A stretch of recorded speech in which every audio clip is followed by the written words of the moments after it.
has to be one of the most alarming and strangest royal stories of some time. And when you think about it, it's very, very sad and, if true, very tragic indeed. As ever, let me explain. Morning, nice to see you, chums, and thank you so much for your time today.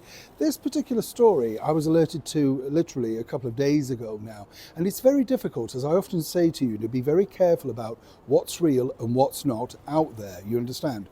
The problem that you have in the news world is with AI and all that sort of stuff, you believe certain things that are there, you think, oh, that must be true. And of course, we've recently just had April the 1st, and many people fell for a lot of the big stories there, right? So obvious when you think, but that's how it is. You know, what is true anymore, particularly with the mainstream media.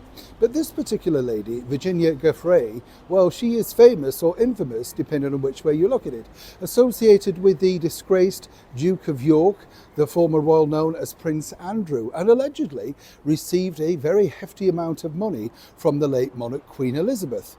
Now, here's where this gets interesting, because if you're not sure about this story, let me explain. This popped up on an Instagram account the other day, and a channel that I was working for asked me if I would cover it. And I said, listen, I don't see this anywhere else in the world. Let's just wait and see. Now, of course, it's all over the world's media. And very sad, if it's true, apparently Miss Giuffre was involved, or Mrs. Roberts now she's known, was involved in a car accident collision with a bus. And of course, she claims in this particular revealing social media post that she only has a matter of days to live. And that's very sad indeed, I'm sure you'll all agree. But here's where this gets interesting, because now it broke into the mainstream media. And suddenly the police force out in the area where she claims this happened have no record of any altercation or a bus or any problem indeed, right?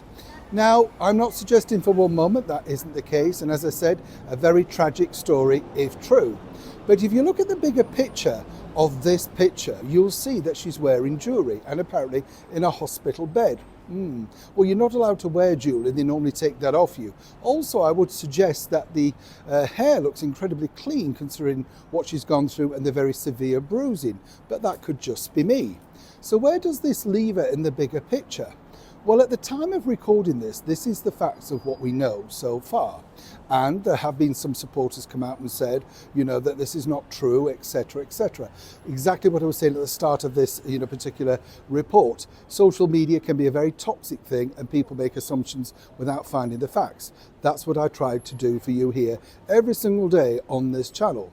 So those are the facts. The problem is, the wider picture is that apparently she's currently, separated from her husband and has not seen her children. People are speculating all kinds of things. This is an attention-seeking grab, etc. If that is the case, then this really does put a very big pivot on the story of her story and really could be very detrimental moving forward. I'm sure everybody understands what I'm saying. And the bottom line is, you never truly know until these things are confirmed. Even her own father sadly said that he'd like to go and see her, but because he's on benefits, he can't. So right now, this is a big story over here in London, naturally because of the associations.